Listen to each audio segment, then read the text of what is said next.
globe, and as we can see over here, it's below the EMA. Now I see a lot of times, for especially for beginner traders, to not trade below the EMA. Why? Because the EMA acts as, for me, a indicator to tell if it's a long-term downtrend or a long-term uptrend. So if it's below the EMA, it means that the price is probably in an upturn downtrend, long-term downtrend.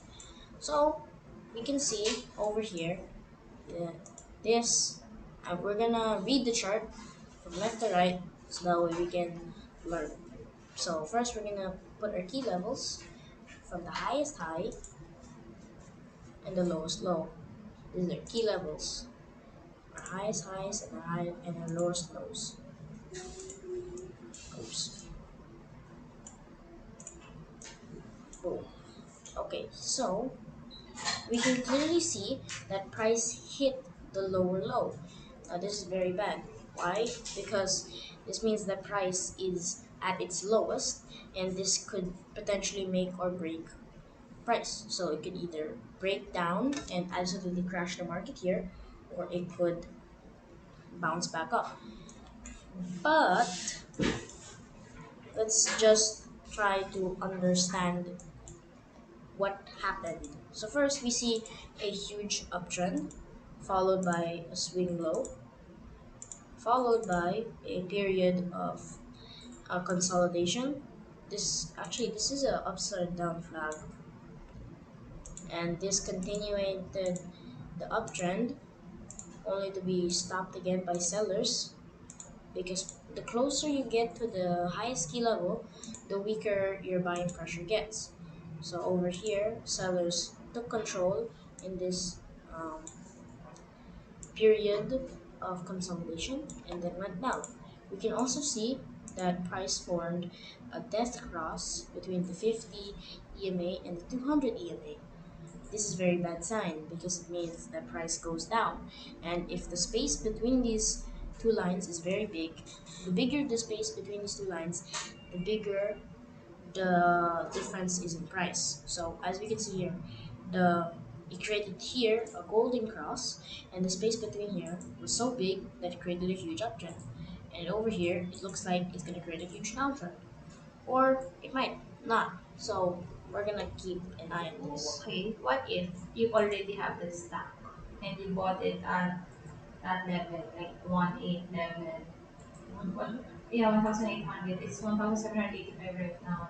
1.8, you buy here? Yeah, for example, you buy there or so. Kasi look at this, oh. Here, there's a MACD confirmation, so they supposed to be, that's got to be a signal, right? But then I think it's not, apparently. Well, that's why. So what are you gonna do if you're in that situation? If you're stuck with that stuff, what basically you would cut it. No? Well, it What's the best exit well, strategy? I'd say stick to your plan. So every trader should have a stop loss. So if it hits your stop loss, leave immediately. Stick to your plan. If you did not have a stop loss, try to calculate. So let's say you entered over here. Let's say this is where you wanted to buy. Then, sorry, wrong one. You have to calculate. So let's say this is where you wanted to buy. Okay, this is where you bought, and then let's say that you wanted it to hit here, but clearly it went down. And then let's say you were planning, and then let's say future you, this is how much you're willing to lose after you made the trade. After you made the trade. So since it's already below, I'd say you should leave the trade. Always stick to your plan, You, because if you don't stick but to your like plan, right now, it's if you check the candles, it's green naman. So is there a possibility that it will really go up? yeah, that there's a huge possibility because it hit this key level, which means there's a huge possibility It will bounce. it might bounce. But on the other hand, this is very, very, very low, and we can start to see some bullish uptrend. As we can see over here, a doji was made, which means indecision in the market, and then followed by two green candles. This could mean that price could definitely go back up. However, we are not sure. So that's why we need to investigate this chart further. And that's why trading under the 200, EMA, yeah. 200 EMA is Dangerous, so right? dangerous because you never know if it's going down or going up. Because if price, like look over here, price clearly respected this line. Like look at this. This is a three white soldiers pattern. It also lined up to when Yeah, the MAC, the MAC it's there. really tending to buy, but they went down. Why do you think that? Why? Because this is a liquidity grab. Before, And it's not, it's below pa rin the EMA. and it's below the EMA. So it's really dangerous to trade below the EMA, and I recommend that traders do not trade below the EMA. And that's why you should always trade the. You should always look at the entire, not the entire, but like the majority of the history of the chart.